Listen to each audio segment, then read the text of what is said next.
Segunda Crônicas. Nosso assunto de hoje é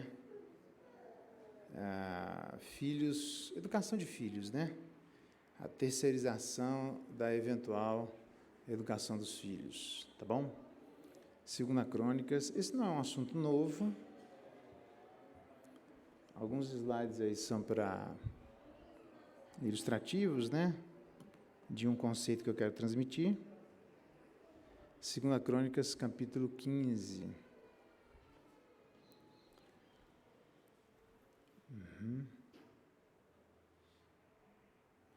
Lembrando que isso faz anos, né? Faz mesmo, iniciei, eu tenho por hábito de trazer coisas conceituais, tá bom? Porque elas que dão origem para as nossas práticas. E, entre outras coisas, a igreja tem que ter o hábito de anotar. Quem não quiser anotar, fica à vontade, tá bom? Mas a igreja tem que aprender a anotar. É por essa razão que eu não coloco slides desde que eu comecei, para não tornar a igreja preguiçosa no ato de pensar, tá bom? E vocês podem resgatar aí que eu disse isso lá atrás. Então, a igreja vai ter que aprender. Por isso que eu não prego com slide, por conta disso, porque senão fica muito... A igreja já nem Bíblia não traz, que dirá, se for oferecer tudo, não faz nada. Então, a gente tem que aprender o hábito de pensar e o hábito de anotar, tá bom? Muito bem. Isso eu já disse lá atrás, só estou lembrando novamente. Nem sempre eu vou trazer slide, mas quando eu trouxer, não confia não. Pega a caneta e anota, a gente tem que aprender. Esse não é um assunto novo, o assunto de terceirização da educação dos filhos. Deus sempre se preocupou com a educação dos menores. Lá em 2 Crônicas, capítulo 15, a palavra de Deus diz assim no verso 1: Veio o Espírito de Deus sobre Azarias, filho de Odede. Este saiu ao encontro de Asa e lhe disse: Ouvi-me, Asa e todo Judá e Benjamim. O Senhor está com vocês, enquanto vocês estiverem com ele. Se o buscardes, ele se deixará achar. Porém, se o deixardes, ele vos deixará. Israel esteve por muito tempo sem o verdadeiro Deus e sem sacerdote que o ensinasse e sem lei. Então, isso sempre foi um problema quando a igreja, quando o povo de Deus esteve sem alguém que ensinasse a lei.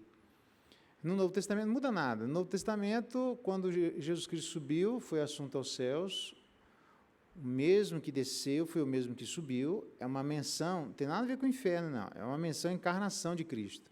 O mesmo que, Efésios 4, né? O mesmo que se encarnou é o mesmo que subiu. E quando ele subiu, ele manda o próprio Jesus Cristo dons à igreja. Com qual finalidade? Para que haja alguém para ensinar a igreja, para evitar que a igreja fique agitada de um lado para o outro por todo o vento de doutrina. Então, esse sempre foi o esquema de Deus, né? Deixar gente para ensinar outras pessoas. Por essa razão, inclusive hoje nós comemoramos até o dia da escola dominical, né? Por essa razão é que há sempre a necessidade de alguém que ensine. Se isso vai ser na escola dominical, escola sabadal, escola terçal, quintal, não importa. O que importa é que tenha alguém para poder ensinar, porque se não tiver, a igreja se perde. Todos nós, né, nos perdemos, tá bom? Então, nesse sentido, a escola dominical, eu já vou falar um pouco quando ela surgiu, né? É importante a gente pensar na educação dos adultos e dos menores. Por qual razão, minimamente, eu deveria aprender? Para poder ensinar, pelo menos, os meus filhos. Pelo menos seria isso, né? Então, se a gente não sabe, vai ensinar o que para os filhos? Olha que interessante, quando eles estiveram sem sacerdote, que ensinasse sem lei. Verso 4. Mas quando, na sua angústia, que angústia? De estar sem sacerdote e sem lei. Estar sem alguém para ensinar é uma angústia. Tanto que é um tema da escola dominical. Filhos, né? Como é que nós faremos com os nossos filhos? Como é que nós faremos em meio a uma geração com tremendas dificuldades, muitas influências externas? Como é que nós vamos fazer? Só tem um jeito. Para a gente lidar com a mentira, tem que ensinar a verdade. Não tem outro caminho. E para ensinar a verdade, alguém tem que falar. Se espera que, então, a igreja providencie esse tipo de ensino no meio da igreja para que os pais ensinem os filhos.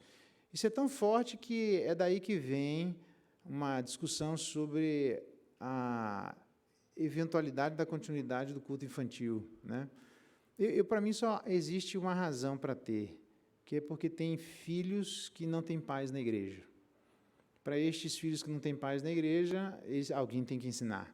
Eles não têm culpa, né? Os filhos não têm pais, ficam sozinhos, como é que vai fazer para ensinar? Por quê? Porque a responsabilidade da educação sempre foi dos pais. Então, quando eles estão sem alguém, eles ficam absolutamente angustiados. Voltaram ao Senhor, Deus de Israel, o buscaram e foi por eles achado. E o que é que Deus faz? Providencia pessoas para ensinar a palavra de Deus a eles. Então, os pais, em tese, devem aprender para ensinar seus filhos. Então, na educação, eu não tenho nada contra aí o culto infantil, pode acontecer. Eu só estou dizendo que essa discussão é antiga, tá? Sobre qual é o papel lá do culto infantil, o que a gente deve fazer em relação a ele. É por conta disso. Por quê? Porque o único momento, em tese, que a igreja adora a Deus com todo o povo de Deus junto, como família, a igreja separa, entendeu? Isso é que seria a dificuldade. A gente vai ter que aprender a cultuar a Deus como família, juntos. Porque se a gente não fizer isso, a gente vai ter dificuldade, e talvez seja por essa razão, alguns até comentam, né, que isso talvez contribuísse para, toda vez que a gente está junto como família, a própria igreja separa. É o único momento que nós temos como família para prestarmos culto ao Senhor, seria no culto à noite.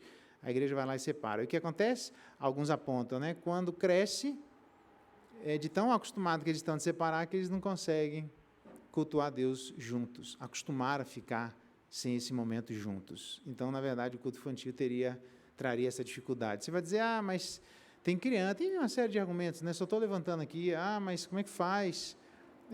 Eles atrapalham. Bom, primeiro que Deus deu, não atrapalha. Eu sei que tem uma dificuldade, eu entendo isso, né? Mas a pergunta, quando a gente vai tomar um remédio, a pergunta que se faz a gente vai fazer uma cirurgia, por exemplo, né? Se o Moacir está assistindo lá, vamos fazer uma cirurgia. Como é que faz? E sempre o médico leva em consideração os benefícios e os malefícios. Se maiores forem os benefícios do que os malefícios, então aí a gente administra aquilo, sabendo que vai ter uma dificuldade, mas entendendo que, dentre essa dificuldade, o benefício é maior. Para quem não vai fazer cirurgia, vai tomar o remédio, é a mesma coisa. Esse remédio traz prejuízos, mas ele traz mais benefícios ou mais malefícios? Essa aqui é a pergunta, tá? Então, as crianças no culto, à noite, o único momento que a igreja teria para cultuar a Deus junto. Isso, mas eles trazem dificuldades, mas é aí que está, eles trazem mais benefícios ou malefícios? A gente não pode, nós pais, pegarmos as crianças e fazer o quê? Eu espero que eu vá na igreja para... A gente não só terceirizaria, num certo sentido, durante a semana, a gente também terceirizaria no final de semana. Esse hábito de o outro que é responsável pelos meus filhos, a igreja tem que ter muito cuidado para não contribuir com isso. Porque de quem é a responsabilidade da educação dos filhos? Os pais. E vós, pais, educais os vossos filhos na disciplina e a admoestação do Senhor.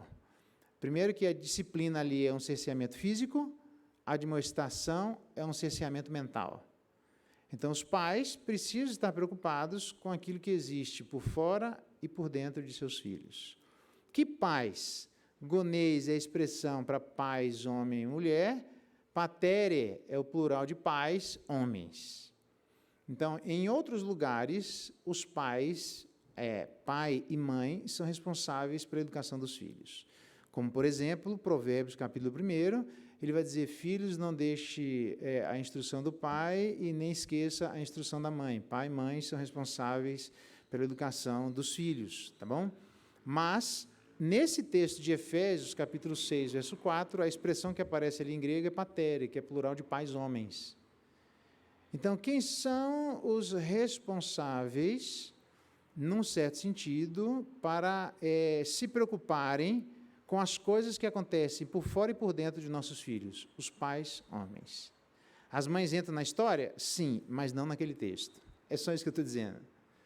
Por que eu estou dizendo isso? Porque nós estamos falando numa época lá que tinha escravidão, numa época que os caras não tinham AB, numa época que não tinha direitos humanos, numa época que não tinha carga horária de trabalho de 6 ou 8 horas por dia, numa época em que muito que se tem não tem classe média, você tem classe pobre e classe rica, o distanciamento entre uma classe e outra sempre foi muito grande, muitos daqueles textos na Bíblia foram escritos para escravos, veja que interessante, nada disso fez com que Deus tirasse a responsabilidade da educação dos pais homens.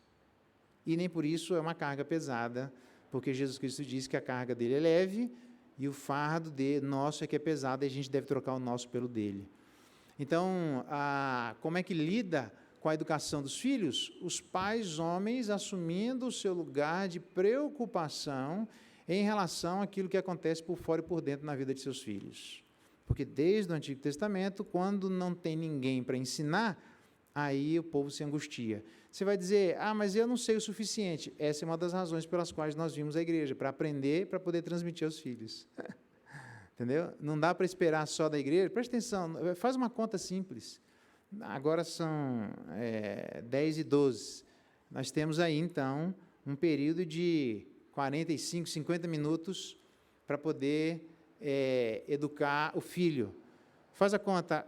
Alguém aí que é contador aí, me fala aí, quantas horas tem durante a semana? Alguém faz a conta aí para mim aí. Quantas horas tem durante a semana? 7 dias, 24 horas, 7 vezes 24. Quanto que dá? Vamos fazer a conta, para a gente ver aí.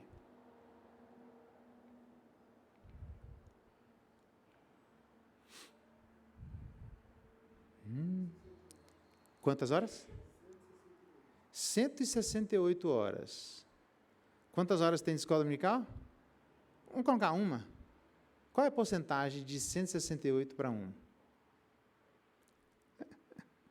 Se fosse 10%, seriam 16 horas. É menos de 10%.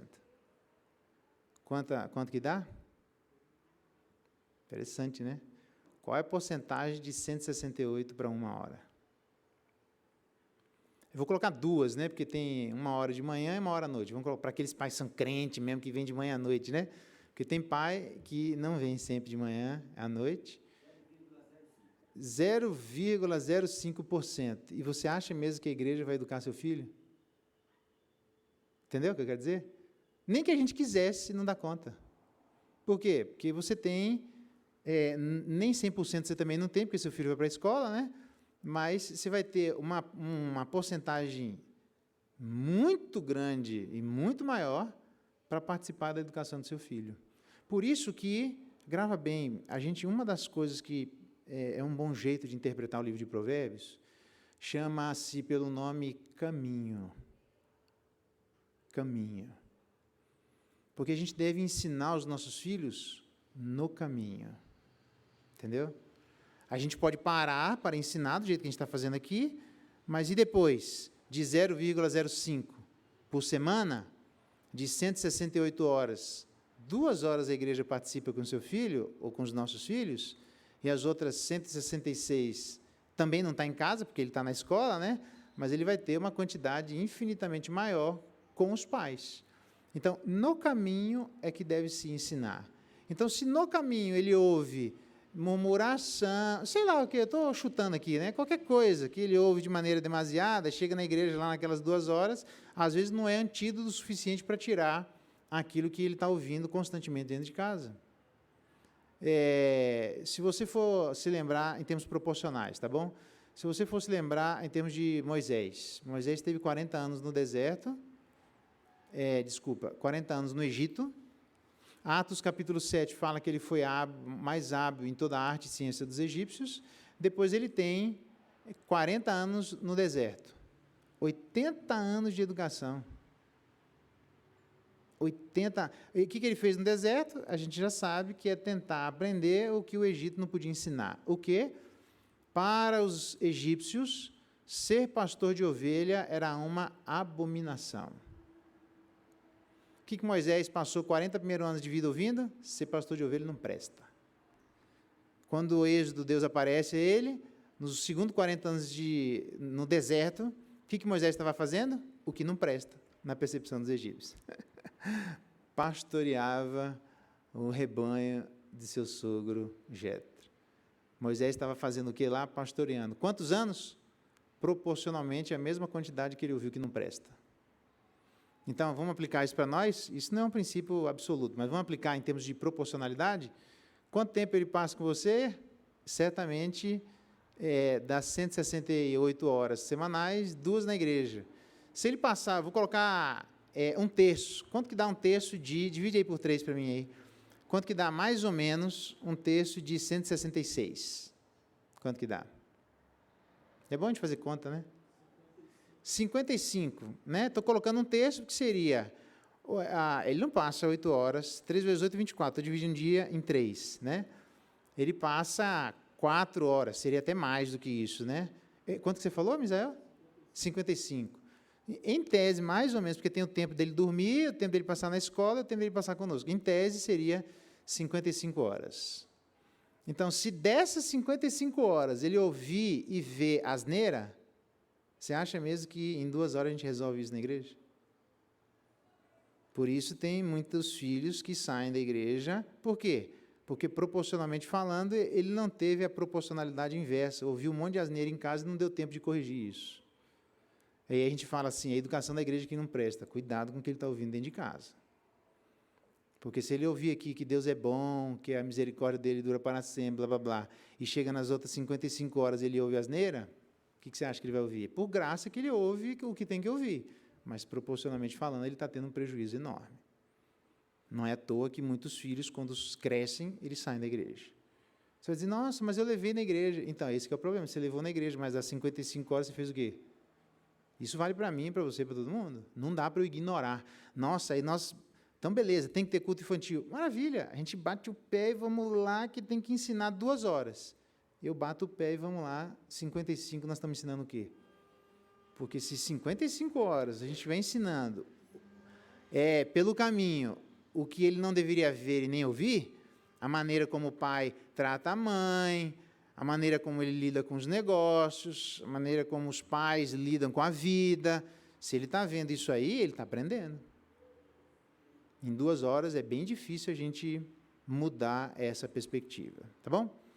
Então, só para a gente lembrar que isso é um problema, tá? Do ponto de vista da aliança da criação, meu assunto não é esse, mas só para a gente ver que é assim que o ser humano está funcionando, tá? Ele está funcionando, eu quero que você preste atenção, especialmente nessa visão do ser humano para fora, tá vendo? Para fora e aqui para dentro, olha lá, ó. A setinha para fora, a setinha para dentro. Adão e Eva, Adão e Eva. Antes ele caminhava com Deus, setinha para fora, Deus, setinha para fora, que é a Trindade, e ele se relaciona bem com Deus e se relaciona bem com o próximo. Depois o que acontece? Por causa do pecado, ele rompe com Deus e rompe com o próximo. E só passa a pensar em si mesmo. Veja, o casamento é isso aqui, ó, a junção de 2 pedaços quebrados. Eu gosto de dar esse exemplo aqui com uma laranja, né, cortando assim, e aí fica só aqueles pedacinhos da laranja, e é isso aqui que é o casamento. A tendência de dar certo, e ainda tem gente que casa com gente que nem crente é. Vixe, a tendência, né, a tendência de ter problema é grande, tá? Mas nós rompemos com Deus, rompemos com o próximo. Por que eu estou explicando isso aqui? Porque é isso aqui que vai educar os filhos. 2 Coríntios, capítulo 5, abra lá.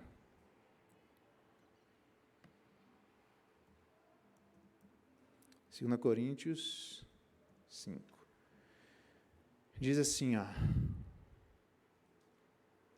verso 15, Jesus Cristo morreu por todos, não interessa quem é esse todos agora, para que os que vivem não vivam mais para si mesmos. Olha lá. Antes de Cristo aplicar a obra dele no coração do ser humano, o coração do ser humano vive em função de quem? Dele mesmo. Então, nós somos, por natureza, egoístas. A palavra egoísmo, ela pode ser 2 formas. Ou ela é a junção de 2 termos, que é traduzido por egoísmo, que é philautoi, que é filéu, amar, autói, si mesmo, Filautói, amante de si mesmo. É traduzido em outras passagens por egoísta. Um egoísta é um amante de si mesmo. Não há nenhum problema em ser amante de si mesmo. O problema é começar a amar e terminar ali, tá? É a junção de outros dois termos, egoismos. Ego, eu, esmos, estilo de vida. Egoismos, o meu estilo de vida. Então, ele está dizendo, Paulo, que antes de a gente se converter... Antes da gente se converter, o que a gente virou? O que a gente era? Egoísta, ó. Pensando somente em nós, ó. Então, se você agora, pelo que Cristo fez, está voltando a isso aqui, vamos imaginar um casamento misto. Você está para fora e a outra pessoa está para dentro. E você quer que eu ore a Deus, agradecendo a Deus por essa junção. É bem estranho. Por quê? Porque o ser humano, antes da conversão, ele pensa em quem? Só nele. Para que os que vivem não vivam mais para si mesmos, mas vivam como? Vivam para aquele que por eles morreu e ressuscitou. Então, a conversão é uma volta a esse estado. Alguns dizem que não é necessariamente uma volta, porque Adão, em tese, tinha livre-arbítrio. A grande discussão sobre livre-arbítrio é o que é livre-arbítrio, tá bom? Então, porque aqueles que defendem que existe o livre-arbítrio estão defendendo que, em tese, existiria um lugar onde Deus não põe a mão, para fugir da ideia de que nós fôssemos um robô. Então, nós estamos falando de Deus, não estamos falando de alguém que é nós melhorado, entendeu? Nós estamos falando de Deus. Eu não sei como é que ele faz isso, a Bíblia não revela, mas não há nenhum lugar no universo onde Deus não mande, e nem isso torna ele o autor nubal, nem faz a gente um robô. Por isso que a gente é criado dependente de Deus. Mas como é que a gente exatamente faz isso? Então, se eu soubesse, a gente viraria Deus. A gente não sabe. Esse é o ponto. Eu só sei que se livre-arbítrio... Então, essa discussão de livre-arbítrio. Se livre-arbítrio for a capacidade de fazer algo contrário à minha própria natureza, Adão e Eva, a natureza era santa, podendo fazer algo contra a própria natureza, que era pecar, Adão e Eva tinham. Se livre-arbítrio foi isso, tá bom? Depois do pecado, ele só pode pecar. Então, se livre-arbítrio é a capacidade de fazer algo contra a natureza, e depois do pecado eu só posso pecar, então eu não posso fazer algo contra a minha própria natureza. Logo, depois do pecado eu não teria livre-arbítrio. Na conversão, Deus implanta uma nova natureza. Perfeito? Então, o crente tem duas naturezas por enquanto, porque a natureza pecaminosa Deus não extirpou de nós, só quando ele voltar. Significa que o cristão com duas naturezas, se ele fizer o que é mal, ele faz de acordo com a natureza pecaminosa. Se ele faz o que é bem, ele faz de acordo com a natureza santa. Então, se livre-arbítrio for a capacidade de fazer algo contra a própria natureza, depois da conversão, nós não temos. Porque se a gente faz algo de acordo com a nossa própria natureza. Veja que só Adão tinha. No céu, a gente vai ter só a natureza santa, não tem mais a natureza pecaminosa que ele vai extirpar. Então, se o livre-arbítrio for a capacidade de fazer algo contra a própria natureza, no céu a gente não vai ter mais. Então, no céu a gente também não tem livre-arbítrio. Então, por essa razão, qual é o meu objetivo aqui? Apenas demonstrar que na discussão, se livre-arbítrio for isso, ninguém mais na face da terra tem, só Adão e Eva tiveram e fizeram mau uso disso. Eu nem quero. Por isso é que a gente, em teologia, diz que a conversão não é uma volta ao estado de Adão e Eva. É um caminho superior ao de Adão e Eva. Tudo bem? Porque o que está na base da discussão é isso aqui. Se o ser humano, depois da conversão, ele está voltando ao estado de Adão e Eva. Não, a gente está voltando a um estado melhor. Porque Adão e Eva podiam fazer algo contra a própria natureza, e no céu a gente não vai poder fazer algo contra a própria natureza. Por essa razão, não é uma volta a Adão e Eva. É a ida a um estado superior. Mas nesse estado superior, o que está pressuposto é que a gente pode, literalmente, para fora, de novo, e não só para dentro, do jeito que é depois do pecado. Então, o ponto inicial que são estes dois pais que estão numa crise entre olhar para dentro e olhar para fora, são esses dois que precisam educar a vida de seu filho diante de Deus. Então, Deus dá à igreja dons, entre ele o dom de ensino, para quê? Para que a gente não cometa aquilo que as pessoas lá atrás fizeram, que é lá em 2 Crônicas 15, literalmente estiveram sem sacerdote que ensinasse sem lei, logo eles ficaram angustiados. Por isso que o nosso processo de ensino ele não é perfeito. Por quê? Porque os próprios ensinadores estão com crise de voltar a pensar exclusivamente em si. A gente só não pensa exclusivamente em nós porque Deus manda. Entendeu? E nos dá novas inclinações. Por causa desse mandato de Deus, a gente obedece. Meio capenga, assim, mas a gente vai tentando obedecer. O fato é que se a gente não ensinar esta geração, a nossa geração, eles vão ter problemas, porque ninguém nasce sabendo. A sabedoria, como ele bem disse lá, está gritando. E ela grita por intermédio de quem? Dos pais. Aliás, Provérbios, capítulo 4, acho que abre lá, Provérbios 4, vamos ver lá. É isso mesmo. Olha lá.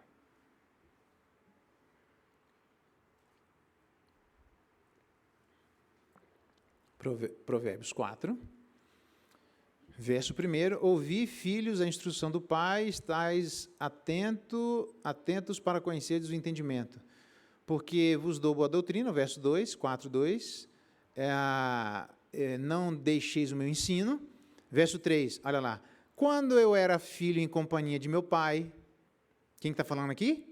Salomão. Tenro e único diante de minha mãe. Quem que era a mãe de Salomão?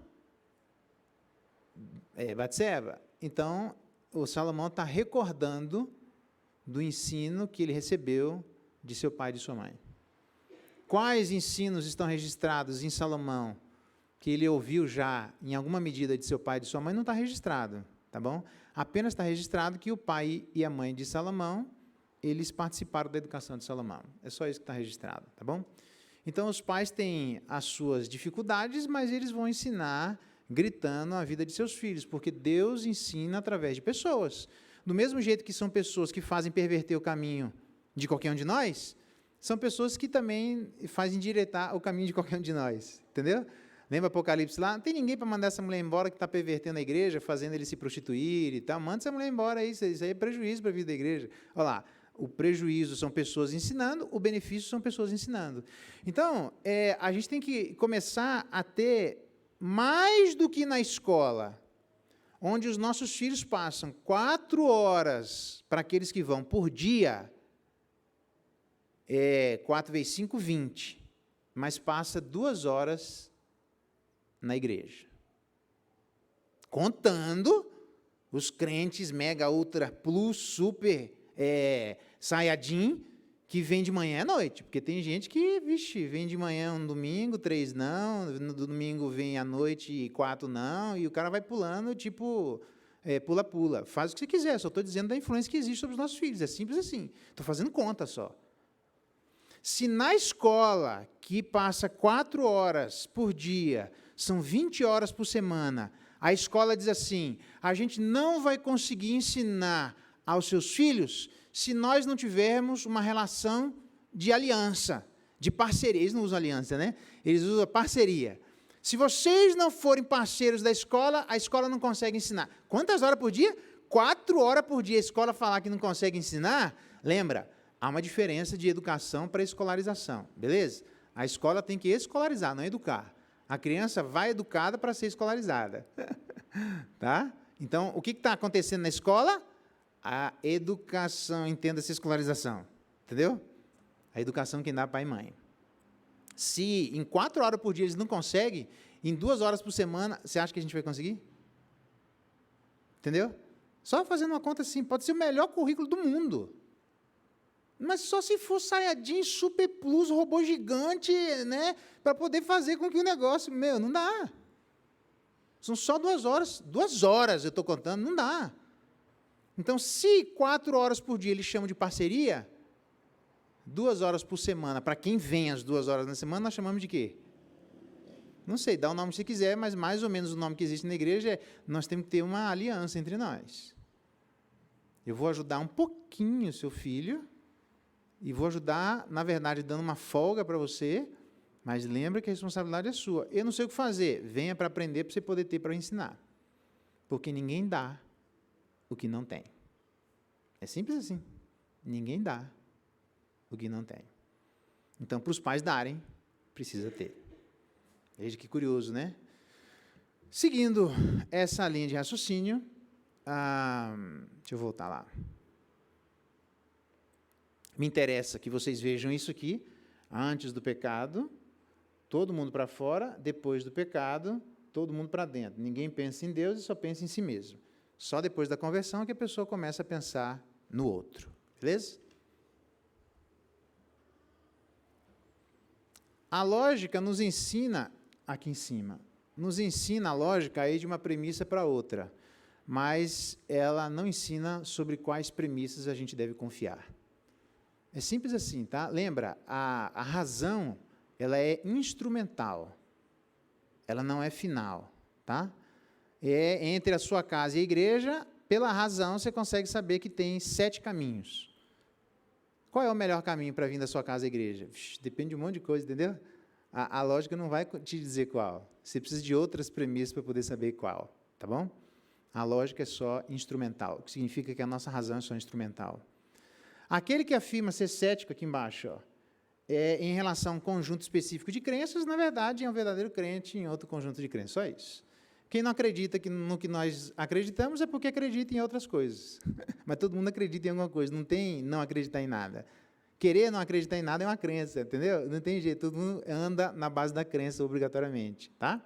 É impossível que alguém ande sem crença. Tentar andar sem crença é uma crença. Alguém diz, é óbvio. Pois é, mas nem o óbvio as pessoas estão conseguindo se livrar dela. Eu falo isso na universidade, para cima de Moá, não, tá? Todo mundo é crente em alguma coisa.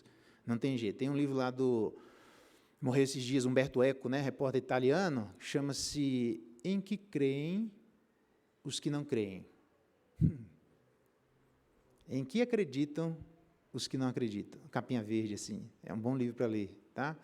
Tem outro lá um pouquinho mais técnico, que é do Frank Turek e Norman Geisler. Não tenho fé suficiente para ser ateu. Para ser ateu tem que ter mais fé do que para ser crente.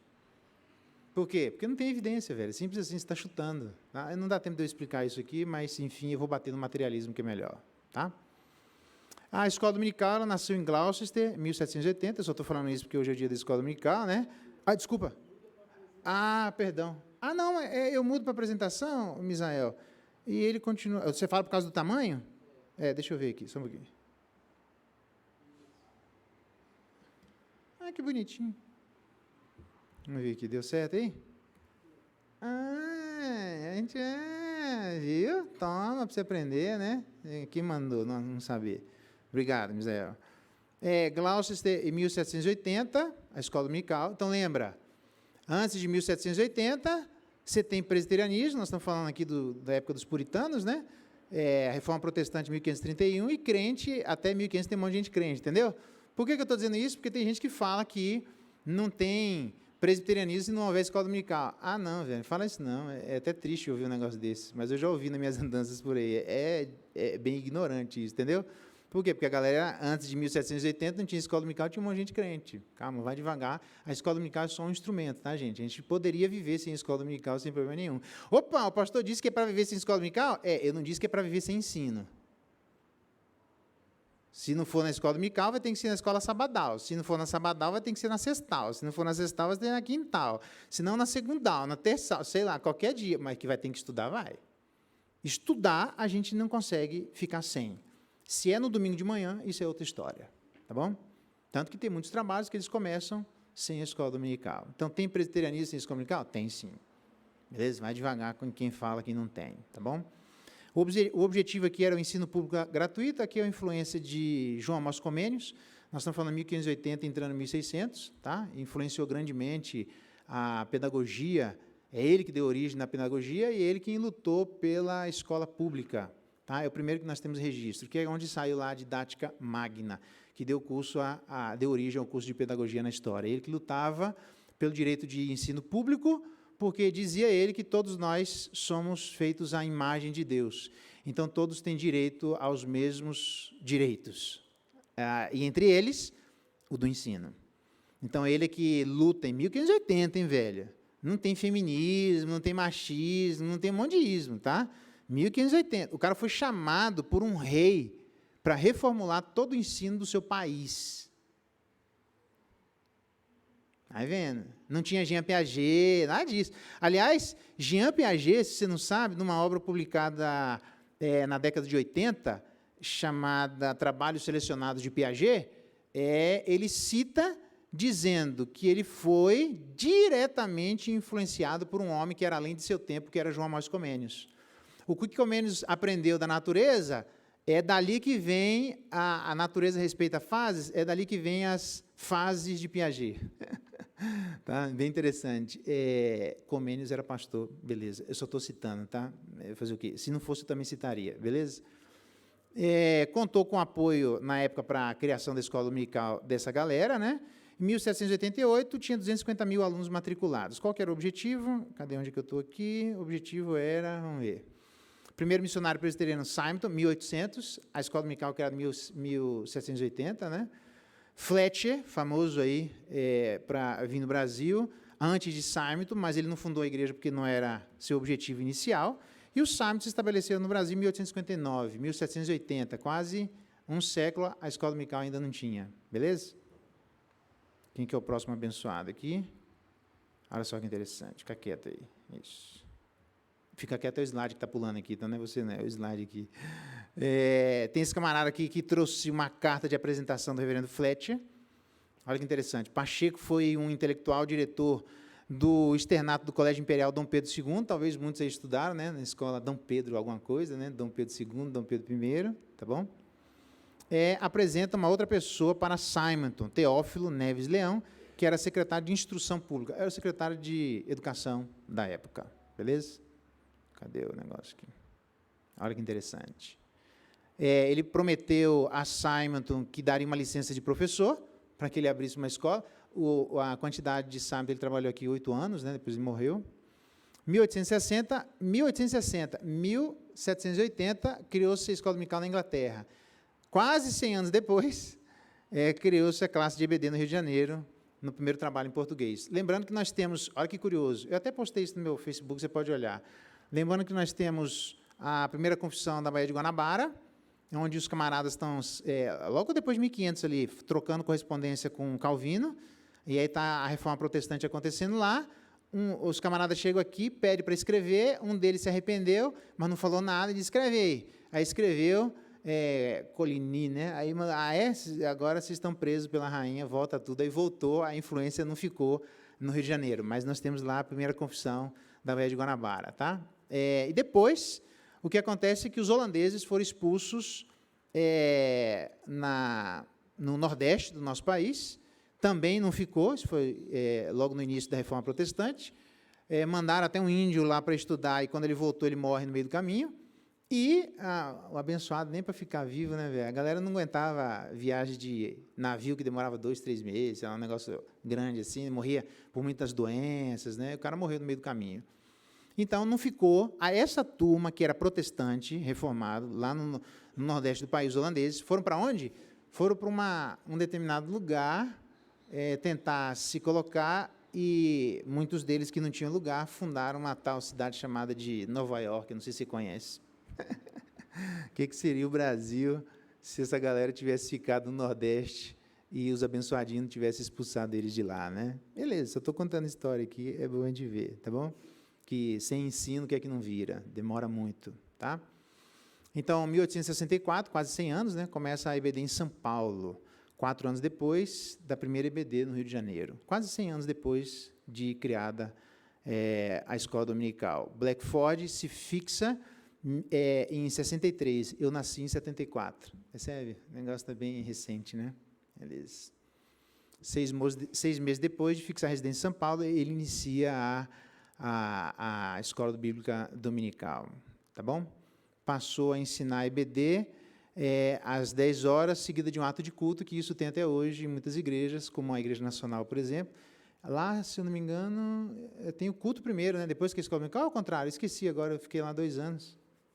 Alguém lembra, não?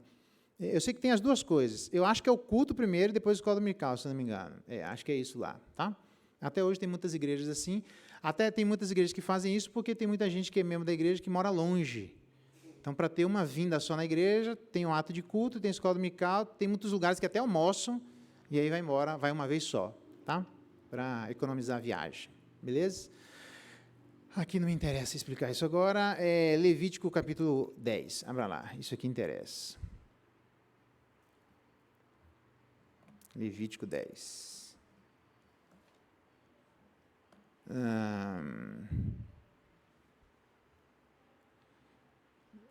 Levítico 10, 8 a 11. Deixa eu só colocar aqui. Ah, tá. Opa. Vamos, calma. Depois eu vejo. Levíticos 10, 8 a 11, né? Falou também o Senhor a Arão, dizendo: vinho ou bebida forte, tu e teus filhos não bebereis, quando entrares na tenda da congregação, verso 9, né? Para que não morrais.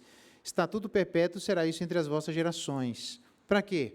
Para fazer diferença entre santo e profano, imundo e limpo. Então, minha questão não é que bebida é pecado, né? Mas Deus está ensinando a diferença entre o que é estar com Ele e o que não é estar com Ele.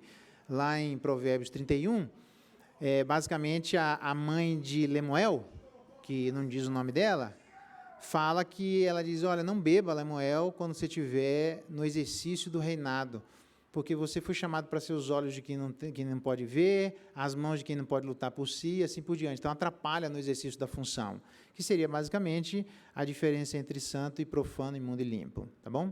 E para ensinar aos filhos de Israel os estatutos que o Senhor lhes tem falado por intermédio de Moisés. Então, logo no começo, Deus coloca a vida de alguém para poder ensinar o povo. Olha que interessante. Deuteronômio 4, 1 e 11, 16. Vamos ver lá. Deuteronômio 4, 1. Agora, portanto, ó Israel, ouve os estatutos e juízo que eu vos ensino, para cumprirdes, viverdes, entrais e possuais a terra que o Senhor deu a vossos pais. Nada acrescentareis à palavra que vos mando. Não diminua, para que guarde os mandamentos do Senhor que eu vos mando. Os vossos olhos viram o que Deus fez.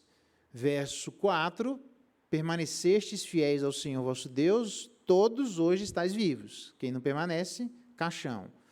Eis que vos tenho ensinado estatutos e juízos, como me mandou o Senhor meu Deus, para que assim façais no meio da terra que passais a possuir. Esse é o ponto. Pastor, como é que a gente faz para educar os nossos filhos no meio da terra? Isso não é de hoje, irmãos.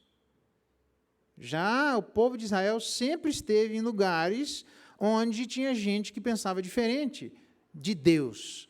E Deus diz assim: não siga os mesmos hábitos. Eles têm costumes diferentes de vocês. Faz aquilo que eu estou mandando, ok? E o que vai acontecer?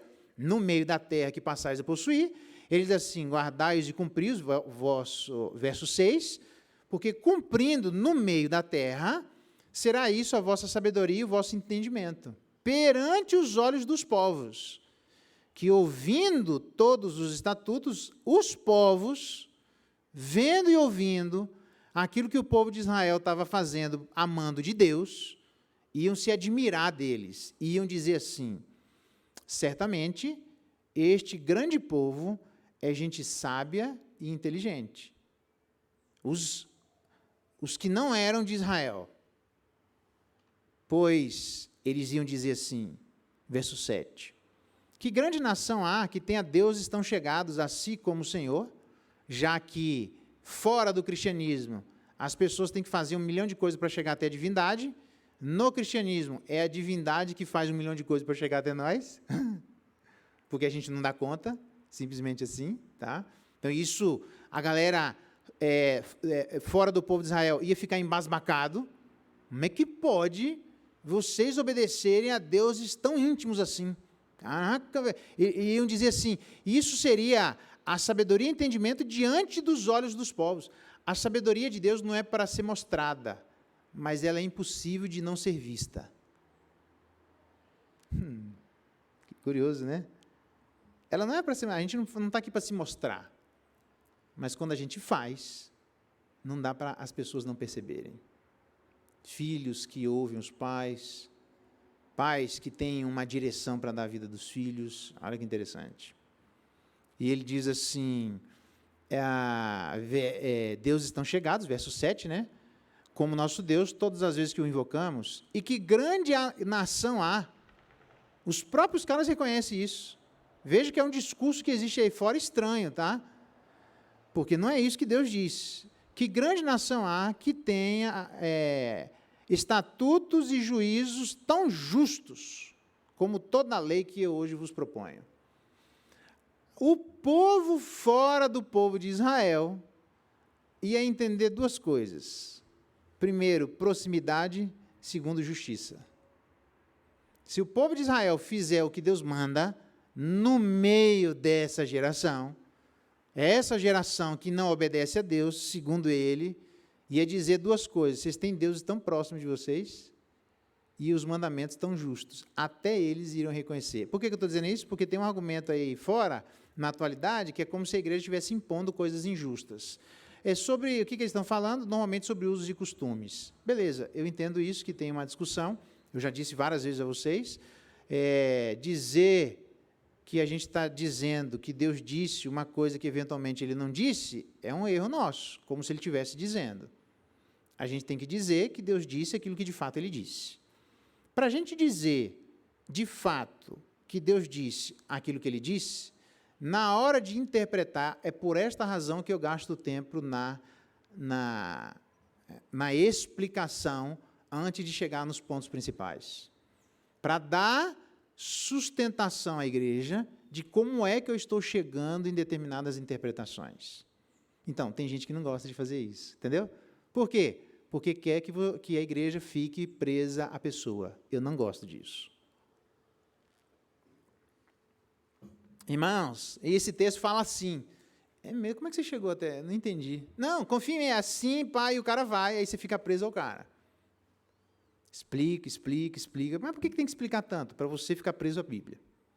Como é que o cara vai tirar essa interpretação? Porque esse texto é assim, fala assado, diz isso, para chegar aqui o texto é assim, o contexto era esse.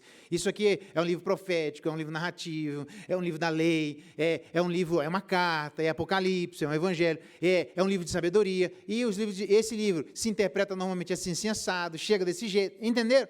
Não sei para que isso, fala logo o que é. Você vai ficar na mão dos outros, você fica assim. A razão de gastar tempo é para quando chegar lá e disser, então, já que entendido isso então esse texto diz assim, você fala, entendi, exatamente. Até as pessoas de fora da igreja iam entender que Deus está próximo e está trazendo para você justiça. Mas para isso tem que interpretar a lei de maneira correta. A lei que eu estou falando é a palavra de Deus de maneira correta. Senão, o que acontece? Nós temos gente na história que arrancou o pinto fora, porque entendia que entre as coisas pecaminosas, os desejos sexuais eram obrigatoriamente pecaminosos, ele foi lá e a Bíblia diz que é para cortar fora o que te faz pecar, ele foi lá e cortou porque a Bíblia está dizendo que era para cortar. Não, a Bíblia não está dizendo que é para cortar. Assim não. Entendeu? É ele que disse que Deus disse uma coisa que Deus não disse, como se ele estivesse dizendo, não, isso aqui pode puxar a faca e vamos para a briga. Agora, depois de a gente entender que o que a gente está dizendo que Deus disse é de fato aquilo que Ele disse, como se de fato Ele estivesse dizendo, aí, beleza. Por que eu não tenho 4 mulheres? Porque Deus disse que não é para ter. E por que eu não sou homossexual? Porque Deus disse que não é para ser. E por que não é para espancar o filho? Porque Deus disse que se espancar, ele vai ver, a gente vai se ver com ele. Por que é para não encher a paciência do meu filho? Porque Deus diz, não irritei vossos filhos. E aí, aí a gente vai entendendo qual é o chão que a gente vai pisando. Porque quem dá a ordem para cada um de nós é Deus. Então, não é tão simples assim, com todo respeito, quando eu ouço as pessoas dizerem assim, na minha igreja é só a Bíblia. Mas e quem é que vai dizer o que a Bíblia diz? Aí é fácil, né, velho? Na verdade, você está dizendo que na igreja é só o que você fala que a Bíblia diz. Para cima de Moá, não. Para ser só o que a Bíblia diz, o Senhor é meu pastor, nada me faltará, amém. Deus aplica a palavra no coração, vamos para casa. Isso é só a Bíblia. Agora, quando alguém diz assim, olha, isso aqui quer dizer, pronto, aí já não é mais a Bíblia. Aí tem um mediador na história. Então, para ter um mediador, eles são falhos, cuidado, preste atenção, para a gente não comer farinha, não sei como é que é o ditado aí. Cadê o Sebastião? Me ajuda aí, Sebastião. O Sebastião não está aí hoje. Aí. É comer não sei o que por farinha, tem uns trem aí que a galera fala aí, né? Gato por lebre, e assim vai, tá? Então, não é tão simples assim. Então, o povo diria no verso 9, tão somente o que você faz? Guarda a ti mesmo e guarda bem a tua alma. Entre os mandamentos de Deus, começa a gente para ensinar os nossos filhos, guardando a própria alma, que é o que tem muito pai que não faz. Por isso que dentro do cristianismo é um pouco diferente, porque a gente ensina pelo exemplo. Então, se eu sou um mau exemplo, como é que eu ensino? Diga, seu filho, eu também errei. Como é que faz diante de Deus? Assim, filho, me perdoe, não era esse o jeito, não é assim dessa forma. Está vendo, filho? É desse jeito que faz quando a gente erra. E vamos embora. Então, em nome do erro, quer dizer que eu não vou ensinar mais o erro? Não, se for assim, ninguém ensina nada na igreja. Porque a gente erra, irmãos. Em nome do erro, a gente ensina como é que lida diante de Deus com os nossos erros. É assim que a gente vai ensinar para os nossos filhos. Mas o que é aceito, ponto final. Beleza? Muito bem, ele ainda diz mais aqui no verso 15, só para você guardar aí. Guarda cuidadosamente a vossa alma. Guarde. Como é que ensina para os filhos? Guardando a si mesmo primeiro. Esse é o ponto básico, não tem para onde correr isso. Tá? Muito bem, deixa eu ver onde é que está aqui. Aqui. Aliás, desculpa. Aqui. Deuteronômio 11, né? Que a gente não leu, verso 16. Deuteronômio 11. É lá. Verso 16. Guardai-vos, não suceda que o vosso coração se engane, e vocês se desviem e sirvam a outros deuses e se prostrem diante dele, sendo levado por todo vento de doutrina, como Paulo diz lá em Efésios capítulo 4, e que a ira do Senhor se acenda sobre vocês. Normalmente, então, o que as pessoas fazem? Elas não querem que a gente apostate de Deus, que a gente siga diretamente, abandone os ensinos. As pessoas querem apenas que a gente acrescente aos ensinos de Deus os ensinos delas. Porque se a gente fizer isso, o próprio Deus vai cuidar da gente. Essa é a estratégia, tá bom? O próprio Deus vai dar uma surra na gente, porque com Deus não tem negócio, não. Se fez o que ele não mandou, aí a cobra vai fumar, não tem para onde correr, tá bom? Ponde essas minhas palavras, verso 18, no vosso coração e na vossa alma, atai-as por sinal na vossa mão, para que estejam por frontais entre os olhos. Quer dizer, a cola, antigamente, eu não sei como é que é hoje, mas a galera ia colar, pensa que tinha nego ninja. O cara conseguia colocar numa mão, resumido, o ensino de um bimestre, pequenininho, para colar depois, né? Pequenininho, esse cara, pai ninja, velho, o cara, só na cola, não sei como é que ele consegue, né? Deu mais trabalho fazer aquele resumo que gravar logo na cabeça e fazer o trem lá, daí a galera só ficava assim, ó, e Deus está dizendo, faz a cola, pode fazer. Para quê? Para que você saiba para onde ir, irmão. Saiba o que fazer, o que não fazer, você pode fazer a cola. Por quê? Porque ele diz que depois de a gente fazer isso, ensine a cola para os vossos filhos. Falando delas, assentados em casa. Pode fazer na igreja, mas a gente, sabe o que muita gente não faz, não tem hoje? Eu me lembro que eu dava aula de filosofia e sociologia para a turma de 1º e 2º ano do ensino médio. Aí, quando eu cheguei numa dessas vezes lá, tipo, eu não sei se você já foi numa feira na Bahia, picolé, olha a manga, uma gritaria só, lá em Camaçari. Uma briga só, uma gritaiada só. Eu cheguei na sala de aula, mais ou menos como vocês devem aí, quem dá aula em escola, sabe? A galera tá igual na feira, picolé, mó gritaria, mó converseiro lá. Pois eu tentei fazer o povo ficar quieto para poder dar aula, 15 minutos não consegui. Chamei aquele, eu sei lá como é que fica, aqueles caras que ficam no corredor, os dedos duros lá, sei lá como é que chama lá, monitor, qualquer coisa do gênero lá. O cara tentou lá mais 15 minutos, não conseguiu. Chamou o pedagogo, tentou mais 10 minutos, não conseguiu. Chamou o diretor da escola. E a galera conversando como se estivesse na feira. Escola particular. E aí veio o diretor aos 47, e agora vamos ouvir a aula de 3 minutos. Eu disse, obrigado porque vocês ficaram quietos. Eu provavelmente imagino por que vocês estão falando, simplesmente porque vocês não têm espaço de fala na casa de vocês. Porque se tivesse, vocês conseguiriam calar a boca aqui. O problema é que eu acho que vocês não devem ter isso. Aqueles que sentam. Porque tem pais que nem sentam mais com os filhos. Sai 4, 5 horas da manhã para trabalhar. Se é pobre, para poder não faltar comida. E se é rico, para trabalhar para manter o padrão de riqueza. Tinha gente em escola com casa de 2.000 metros quadrados, que, eu vou dizer até por aí, né? Eu estava em Marte, que a galera tinha que sair, o filho, para conhecer... Marte tem uns condomínios fechados lá. Para conhecer o próprio condomínio onde morava. Por quê? Porque os pais saíam 4 horas da manhã e chegavam 10 horas da noite, para poder manter o padrão. Então, quem é que senta em casa para estudar com o filho? Ninguém. Esse é que é o problema. Eu pergunto, quais das vezes que nós nos assentamos em casa para conversar com os nossos filhos? Se a gente não tiver espaço, dentro de 24 horas, para sentar para conversar, não é a igreja que em 2 horas vai resolver, irmão. É muito difícil. Tem que ter um tempo, mínimo 10 minutos, 15, meia hora que seja, antes de comer. Tem gente que fala pelo menos durante a refeição. Nem na refeição não está comendo mais junto. É cada um para um canto. Beleza. Eu só estou dizendo que o ensino, em algum momento, vai ter que sentar para estudar. É simples assim, não tem mágica. Nas minhas andanças por aí, eu estava na Lua, aí... eu ouvi dizer que em determinado lugar, é um dos lugares na Lua lá que tem o melhor sistema de ensino da Lua. É daí que vinham os lunáticos, né? Então, tinha uns caras fera lá, e literalmente é daí que vem mesmo, tá? A palavra lunático, é aquele que vive no mundo da Lua, né? Tá? E lá, o que aconteceu é que a gente mandou gente lá para poder saber qual é o melhor método de ensino da Lua. E a galera que tinha na casa, só tinha, assim, no quarto, uma escrivaninha e uma cadeira, só isso. Na época que eu fui estudar no Colégio Militar do Exército, na 8ª série, era assim, antiga 8ª série, né? Era desse jeito. O que foi estudado num turno, obrigatoriamente tem que ser revisado no contraturno. Só isso. O problema é que a gente ouve alguma coisa que não anota nada, que é tudo gênio, o pessoal da igreja, gênio. Não anota nada e vai com tudo gravado na cabeça. E aí vai lembrando, no contraturno, tudo aquilo que ele gravou na mente dele, porque só tem gente fora de série na igreja, por isso que ninguém anota nada, porque gravou tudo.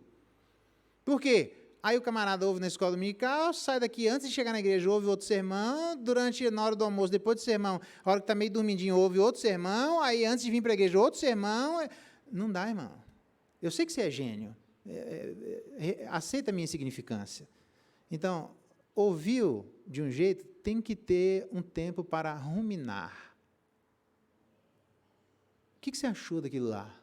Quando é que estão acontecendo as conversas para a gente dizer o que nós pensamos sobre o que nós ouvimos?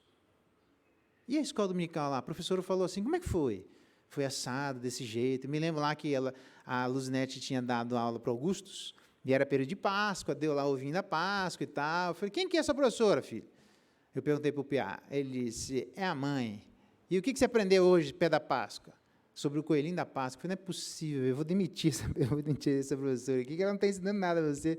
Aí ele ensinou tudo, ou a molecada mais ou menos assim, né? Lembra, o que é aquele camarada, aquele bicho que sobe, pega, né? Ele queria dar um exemplo, né? Pega um negocinho lá e sobe numa árvore e mora na árvore.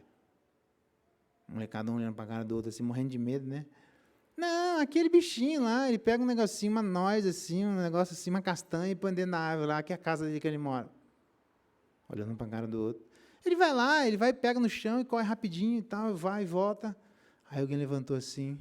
Ele falou, lembra como é que é o nome daquele bichinho? Lembro. Qual que é? Eu sei que a resposta certa é Jesus Cristo, mas está parecendo um esquilo. Morrendo de medo, achando que qualquer coisa que vai falar, a resposta é Jesus, né, velho? Sei lá o que a pessoa está falando, tem que ser Jesus, né? Mas que está parecendo um esquilo, está parecendo esse negócio. Então, a gente tem que ter tempo, gente, para ruminar. Então, deixa eu deixar isso de outra forma. Se você ouve 10 horas de ensino, você tem que ter outras 10 horas de ruminação.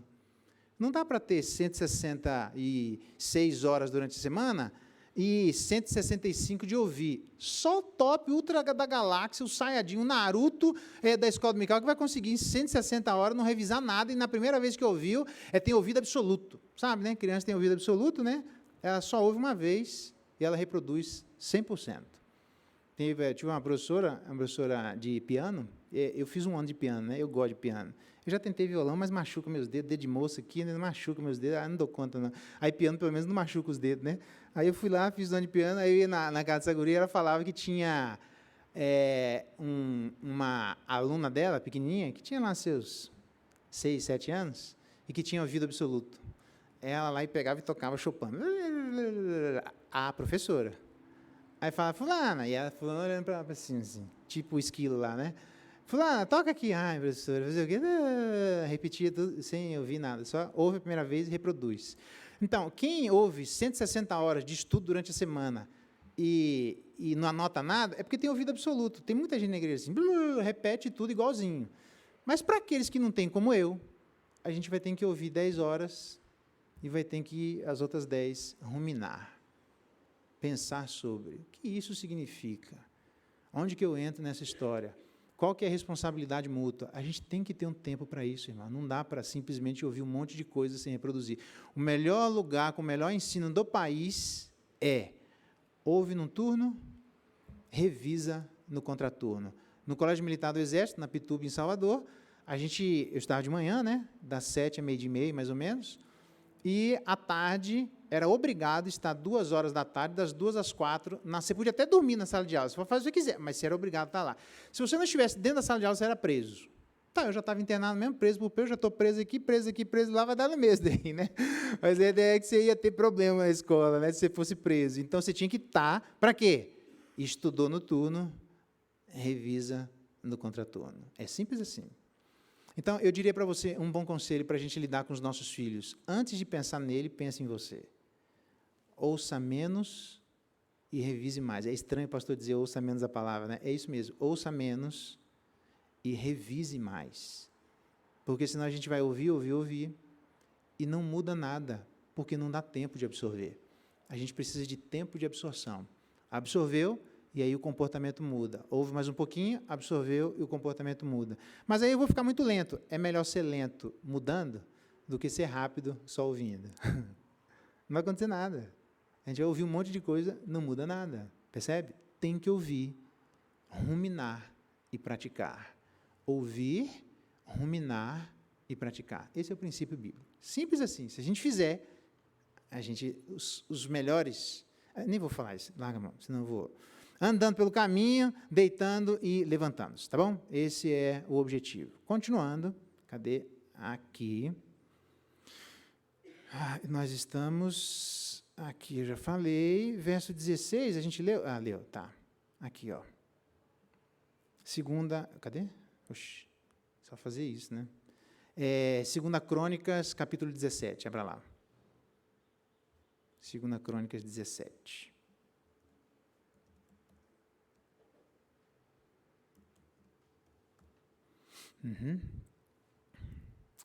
Ele disse assim, ó, deixa eu conferir, 2 Crônicas 17, verso 1, tá? Em lugar de Asa, reinou seu filho Josafá, que se fortificou contra Israel, pôs tropas em todas as cidades fortificadas de Judá, estabeleceu guarnições, como também nas cidades de Efraim, que Asa, seu pai, tinha tomado. O Senhor foi com Josafá, porque andou nos primeiros caminhos de Davi, seu pai, e não procurou os Baalins. Antes, procurou a Deus de seu pai, andou nos seus mandamentos e não segundo as obras de Israel, que era idólatra. O Senhor confirmou o reino nas suas mãos e todo Judá deu presentes a Josafá, o qual teve riquezas e glória em abundância.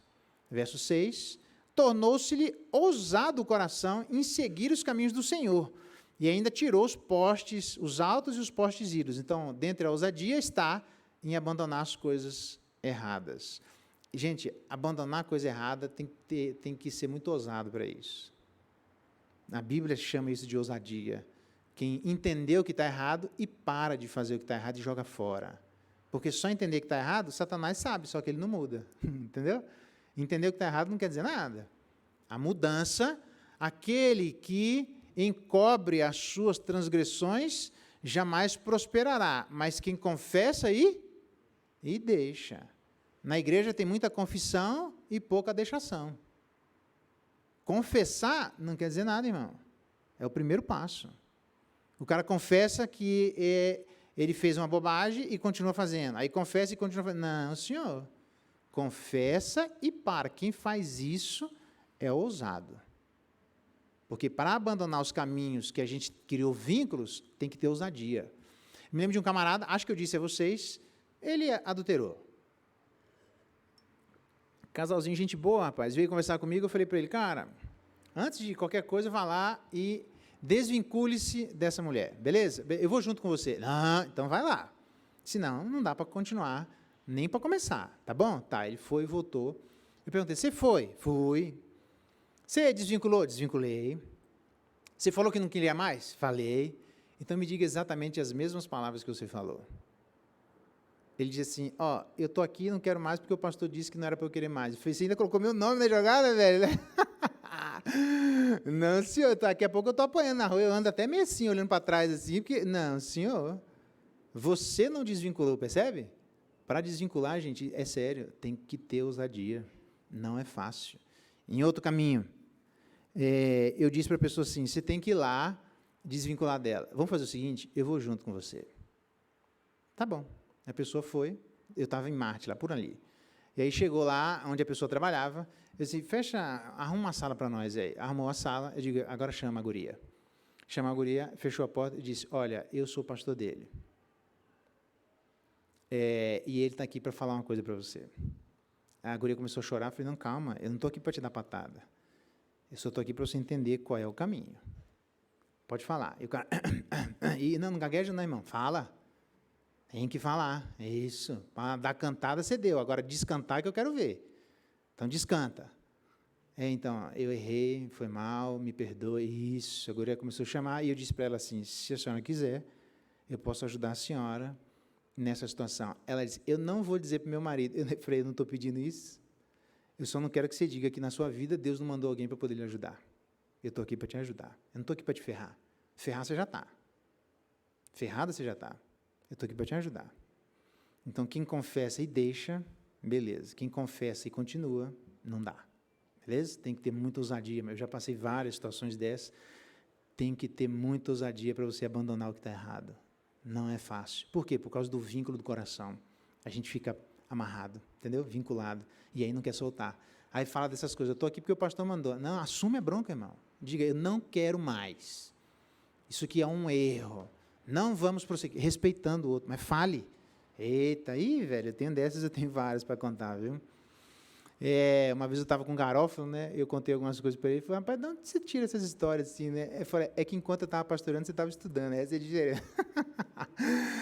Quando você tiver 20 anos de pastoreio, você vai contar uns caos assim daí, né? Você vai ver só, tá? Aí ele diz assim, verso 6, né? Tornou-se-lhe ousado o coração em seguir os caminhos do Senhor. Tornou-se-lhe ousado. Ousadia é conquistada. Não nasce com a gente. Se a gente andar nos caminhos do Senhor, a gente vai se tornando ousado. Sabe por que muita gente não é ousado? Porque não muda o caminho, e na primeira o mundo vai dizer, aham, e aí você fecha o bico. Quando você abandona, você fala, e o mundo fica olhando para você e diz, então, igual olhou para Daniel e não tinha o que falar. Igual olhou para José do Egito e não tinha o que falar. Isso, aí vai mudando o negócio. E a gente não vai cuspindo fogo na cara dos outros, mas a gente tem ousadia da parte de Deus. Ousadia, você tem que ter a vida limpa, senão você não consegue. Pela acusação da própria consciência e acusação da consciência alheia, tá bom? No terceiro ano, verso 7, enviou ele os seus príncipes... Ixi, meu celular está falando sozinho aqui. Como é que é o nome dela? Aquela que fala sozinho no celular, assim? A Siri. Eu coloquei nome aqui, a Luzinete começou a brigar comigo, até tirei o nome. Não, é só a Siri. Eu não conheço a Siri, fica tranquila. Eu vou colocar o Sírio, né, porque às vezes aparece o nome de...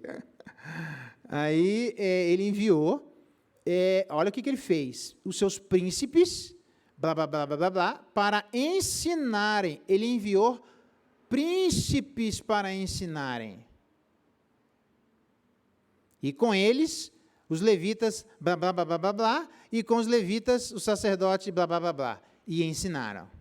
Príncipes, levitas e sacerdotes. Ensinaram Judá, tendo consigo o livro da lei do Senhor. Imagina os príncipes ensinando, hein? Imagina os levitas ensinando. A galera mandou no meio das cidades. E olha o que aconteceu. Percorriam todas as cidades de Judá e ensinavam ao povo. É isso que o pastor faz, ele vai visitando, ensinando, cansa para burro, aí volta ensinando. Primeiro que ele tem que aprender, depois que ele tem que andar. Aí hoje em dia, pela internet, é pior ainda, sobrecarregou mais ainda, porque não tem mais tempo para andar, aí você bota mais gente para ensinar. Aí, mano, a galera é grande. Só que todo mundo pode fazer isso. O pastor faz, mas todo mundo pode fazer. Ensinar. Aí o que acontece? Veio o terror de Deus sobre todos os reinos da terra que estavam ao redor de Judá, de maneira que não fizeram guerra contra Josafá. Por que eles não fizeram guerra, irmãos? Porque os caras ensinaram a palavra de Deus. Veja só que interessante. Os crentes lá, mete ficha para cima desses crentaiados aí, enquanto eles estão gastando tempo lá aprendendo a palavra, nós estamos gastando tempo guerreando, mete fogo nessa tigrada aí. Eles ouviram e veio o terror de Deus. Os caras estão aprendendo a lei? Meu Deus do céu. Sei lá o que eles falam, não falar meu Deus. Meus deuses do céu. Acho que eles deviam falar mais ou menos assim. Veja. O povo sabe quando o povo de Deus não sabe. E o povo sabe quando o povo de Deus sabe. Eles sabem, irmãos. Eles sabem. Como é que a gente ensina? Resolve o problema de distanciamento de Deus? Ensinando a palavra, o povo vai saber. E eles vão fazer o quê? O respeito veio. O máximo que eles têm que fazer é fazer como Jesus Cristo, como os caras inventaram mentiras e mataram. Beleza, mas eles sabem.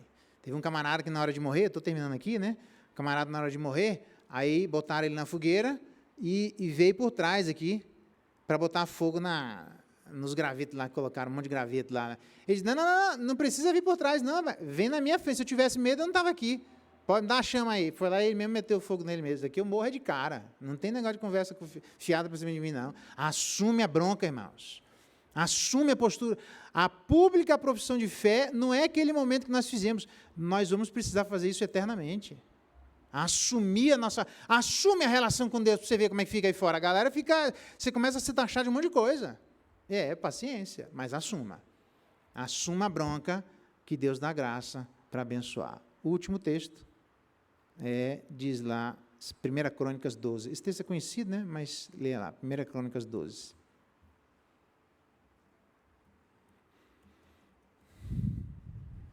Diz assim, verso 23, esse é o objetivo do texto, né?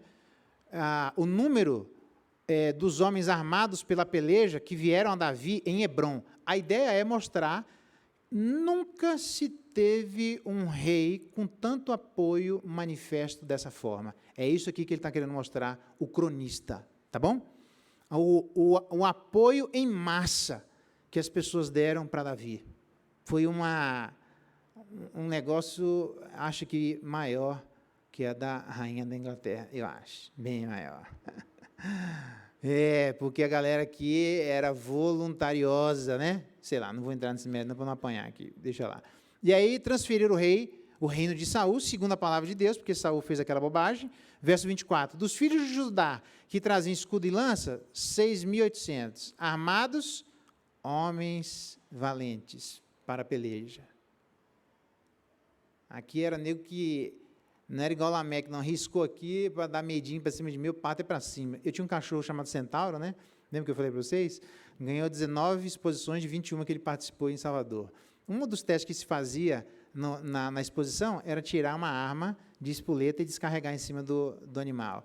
E o animal, ouvindo aquele barulho de tiro, vazava fora. Mano, na hora que o cara botava a mão assim, e aí eu descobri por que eu não... Cadê as fotos comigo e o Centauro?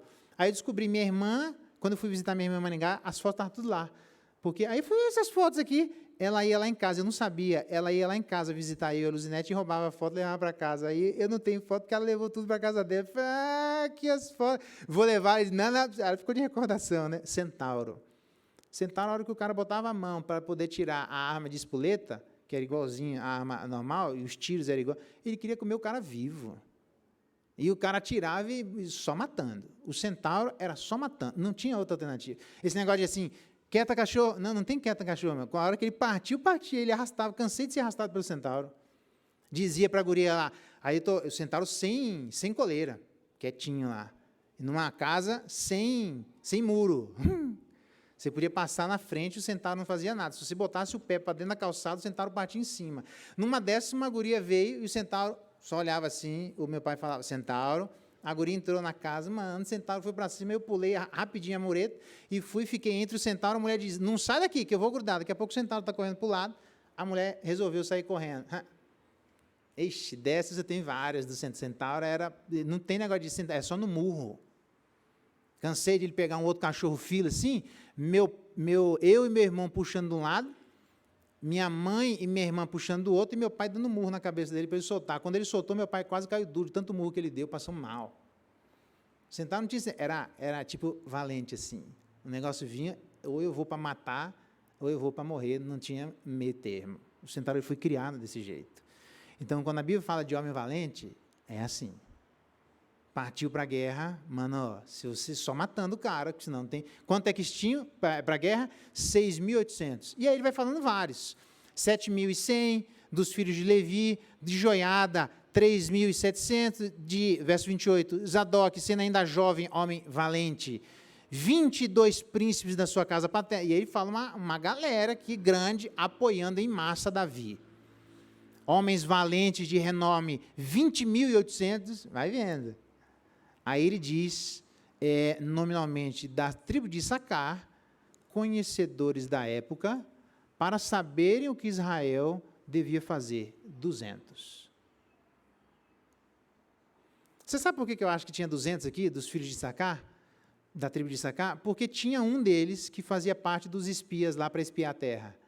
Lembra dos 12 espias? Sobrou Josué e Caleb. Um deles era da tribo de Issacar. Dos 10 que falaram, 10 falaram asneira. Quase que meteu a tribo de Issacar numa furada, porque o relatório dele foi errado. E aí eles aprenderam, o que eles fizeram? Em vez de mandar só um, agora manda 200.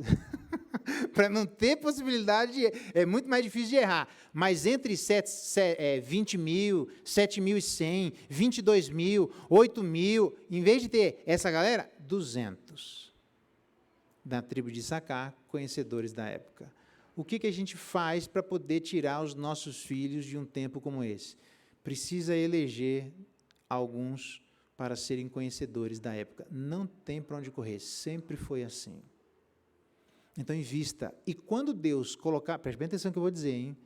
Quando Deus colocar pessoas no seu caminho que levam a sério a Deus e estudou a palavra, valorize. Porque lá em Amós Deus diz, o povo não quer? Então vai haver um tempo em que Deus vai fazer o povo ter fome da palavra de Deus. Por quê? Porque não valoriza.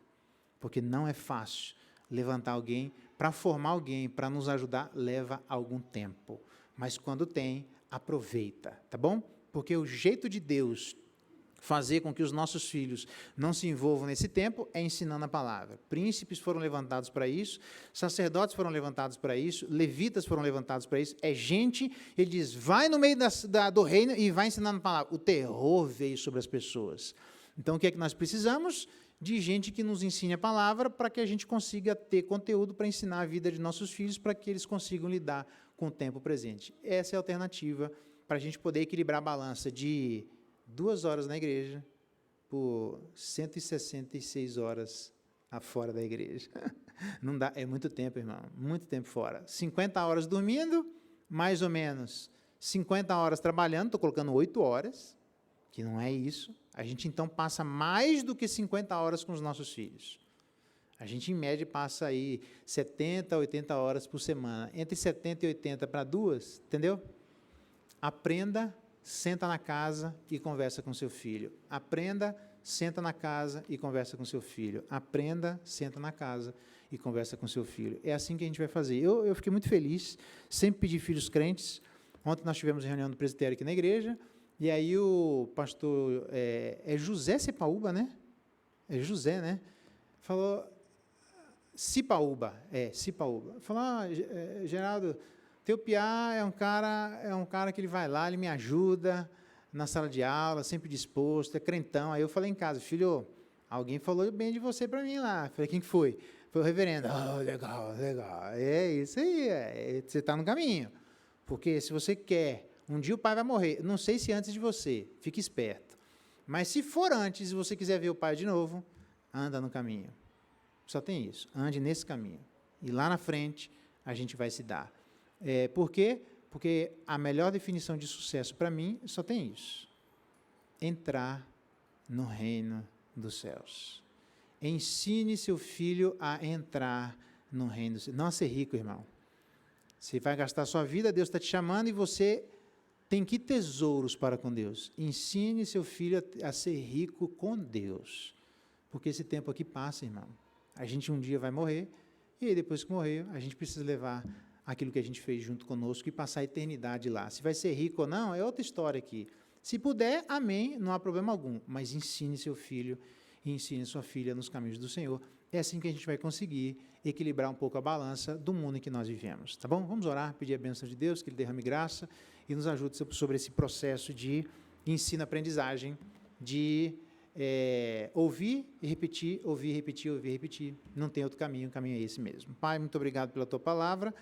Dá-nos graça, bondade e fortalece a nossa vida para que dia após dia possamos ouvir, aprender e ensinar os nossos filhos. Dá-nos filhos crentes, filhos tementes ao Senhor, filhos que andem na Tua presença, para que quando o Senhor nos chamar, possamos passar a eternidade contigo e com os nossos filhos. Ser com cada um nesse processo. Obrigado quando o Senhor nos levanta pessoas para ensinar o Teu povo. É assim mesmo que funciona, para que não sejamos agitados de um lado para o outro por vento de doutrina. Então, nos ajuda a chegarmos à maturidade através do ensino, através da repetição, através de ouvir e ruminar aquilo que o Senhor graciosamente tem cedido a cada um de nós. Se conosco nesse processo, para que mais e mais consigamos andar em dias tão maus, mas sempre apegados a Ti, a Tua verdade e a Tua palavra. Porque, como o próprio Jesus Cristo diz, santifica-os na verdade, a Tua palavra é a verdade. Dá-nos graça de termos uma boa relação com ela, é a nossa oração e clamor, em nome de Jesus. Amém.